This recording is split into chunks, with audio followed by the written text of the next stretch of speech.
Good morning, everyone. I'm going to do a quick, or it may not be quick, I'm not sure, video on this children's mask that we're doing. It is the link below in the description. It is for young children 7 to 12 years old, and it is from craftpassion.com. We are using this pattern, okay?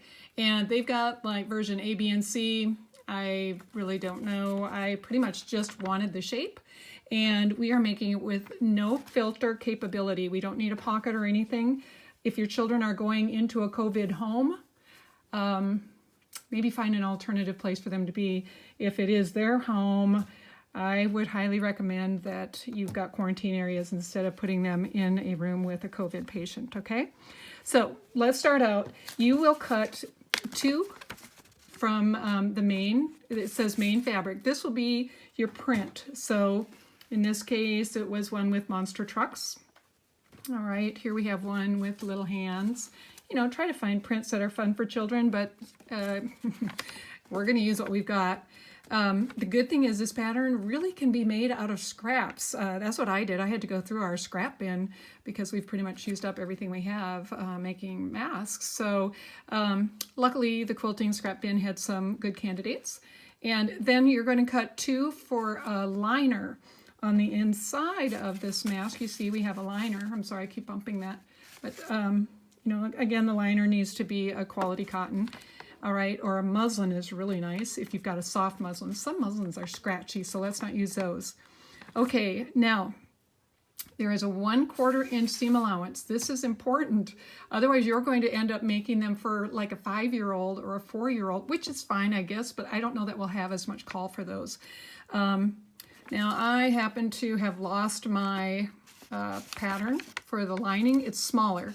What I ended up doing was folding this down to the 1/4 inch mark, well, pretty close to the 1/4 inch mark, because you don't want that lining to extend into the area on the back of the mask where this channel is. This channel is going to hold elastic ear loops, or you can put a lanyard style tie, which I love, in this. But if you've got a real young child and you're worried about them, you know, choking themselves with a string, then let's use the ear loops. You can also do t-shirt ear loops.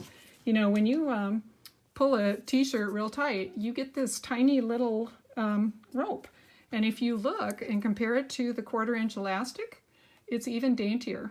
So these don't irritate the ear quite as much as the elastics. So they're my favorite, but I think we'll just use what we've got, whatever you can find, all right? So I did, like I say, for the muslin side, the lining side, I just folded this back, leaving a 1/4 inch seam allowance. And this is what you end up with. You have quite a good distance, but you're going to fold this down once, and then you're going to fold it over. And you see, you'll catch that in your channel, but it's not going to add a lot of bulk, and we don't want bulk in there, okay? So I'm going to recommend, rather than printing out the liner, just go ahead and get this piece printed. Fold that over when you're making the liner cut. When you're doing the main fabric, keep it all the way out here. We are not doing all of this 1/2 inch for thicker cord, although I will say, I'm sorry, that is how I cut my main fabric, which gave me a lot of leeway to do the folding and all of that. So do that, we're just not using thick cord, okay? Does that make sense? I hope so. So now what I'm going to do is talk about your procedure. They've got instructions, and I felt like they just were going to be too labor intensive. So my process is to take my liner, sew all of them together. So I was doing 35, and so I just sewed all 35 liners, and then I pressed them. I laid them in a pile like this, and I pressed so that on all of them, the seam allowance is going this way. All right, so I got my iron in here really nice and tight, and ironing a curve is challenging, but just use the tip of your really hot iron and you'll be able to get it to flatten really nice. All right, and that matters in a minute. Okay, then I took my pile of 35 face masks and I stitched that on all of them. I did the same thing. I laid the pile in exactly the same direction. So this pile was laying this way. I picked it up, opened this, ironed. All those were done. I picked these up from the same corner, pressed them that way. The beauty of that is when you put your liner right sides together with your right side fabric, main fabric, this seam is going to go that way. This one will go that way. They will be opposing, so you don't have bulk right here, right on the nose, okay? So if you just have a process to follow, it will help you out in the end. Now, once you lay them together, you're going to sew from right here up and across the nose, making sure you've got that seam lined up, down over to the other end. Now my sewing goes all the way off the end because I do my batch all at one time. I use batch processing, so I did this seam on all 35. Then when I got to the end, I turned that whole pile over, and then I did this seam. Same deal, that's why the stitching goes all the way out to the edge. It's not necessary if you're not doing batch. If you're the kind of person who wants to do one mask at a time, you only really need to start here, and you don't need to backstitch. It's not necessary. Just a good stitch or two before that join. Then you're going to make sure your seams are opposing, and they should be if you did a good job pressing. I'm going to show you. When I sit at my sewing machine, there is my iron station. Little TV tray turned into an ironing board. So it's very handy, and it really makes such a difference. Your sewing will go so much smoother. Okay, so then I went all the way down. Once you are done with that, I'm sorry, it's really hard to not bump that. You're going to turn your mask, and it's going to look like this, and that's pretty messy.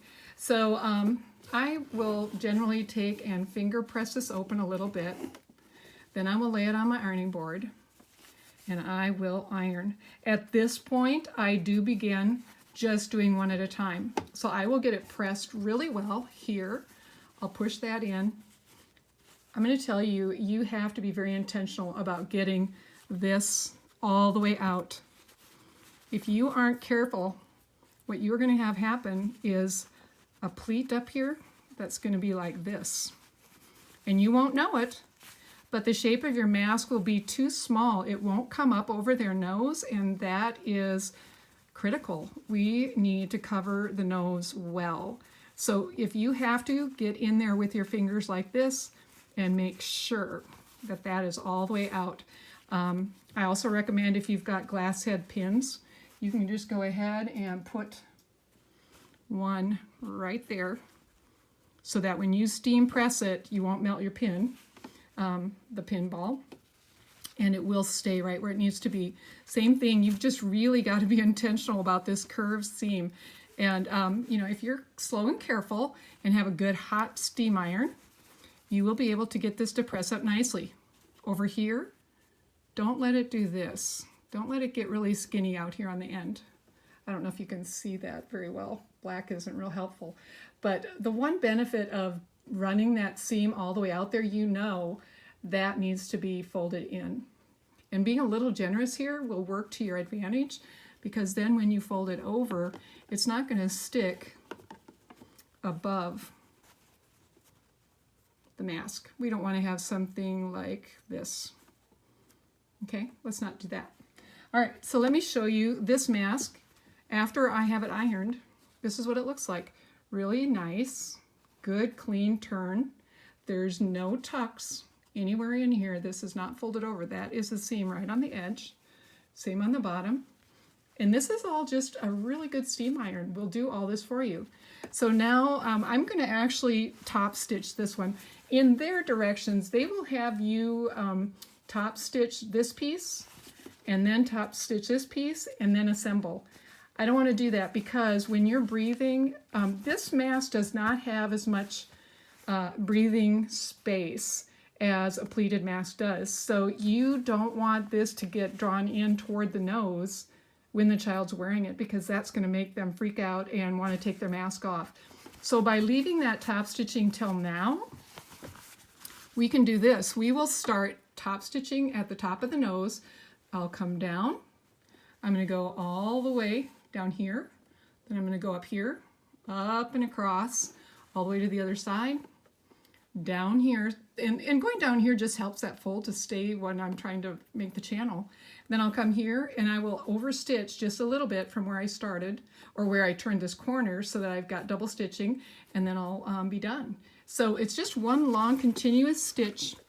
And I will say right here is, I wish I could put my machine on silent mode because it's real quiet in person, but it's very loud on the video. So you are going to have to get your fingers in here and curve this fabric, and it looks like that's going to be impossible to make my machine come up and around here. But as you come to here, the backside curls up on the backside of your foot. So don't worry about it. Just go real slow and try as much as you can to stitch in the ditch. If you have a lot of trouble stitching in the ditch, then on purpose go next to it, and then it won't matter. I try to go in the ditch so that I don't have to change my thread. Not big on changing thread, even though it's it's not that complicated, but one of those slow you down processes I just don't appreciate. So here we are. I'm just stitching down that little fold over for the ear loop channel casing, following along the edge. And you know, stitching all the way around will really help when these need to be laundered. I can pretty much guarantee you the mamas with young children are not ever going to get an iron out. So if we do this, the mask will stay looking pretty decent when it comes out of that dryer. Or even if they wash it and then just hang to dry. It's amazing what a little bit of top stitching can do for anything, actually. So here I am, back to where I had first turned that corner, back stitch a little bit, cut it off. Now the only thing I have left is to turn this over, and we're just going to overlap that 1/4 inch. Remember how I said we left a 1/4 inch allowance from the main fabric pattern? All right, and sometimes I have to help my girl. She doesn't like those heels right at the beginning of the seam. Coming down. Of course I backstitch here because this is going to take some stress. It's about the only place that will. And if I was really good at aiming, I would sew from the front side of this project, but you know what, we're trying to make 100 of these. And of course I got family who needs them as well, so it's not just that batch, there's more. And I'm guessing that maybe some of you will have family, and these are really handy for kids. You can throw it in the car, or have a little plastic bag for each of them to put them in. This is why it's nicer to sew from from the front side. You don't get all that kind of crazy surprise. But you know what, we'll clean that up and this will look wonderful. Now all that's left is to take a blunt needle and with a big eye and lace either my t-shirt tie through there. And when you do that, I'm going to recommend you leave them untied or lightly tied. And we will try to put a note in with them telling people that they need to put it on the child and fit it to their ear and then cut the tails off. And I would tie it in a knot because once that's tied and fits the ear, it won't need to be untied ever. You just slide it over the ear and they're good to go. That's the child's mask, done the quick and dirty way. Have fun, and thank you so much for helping us.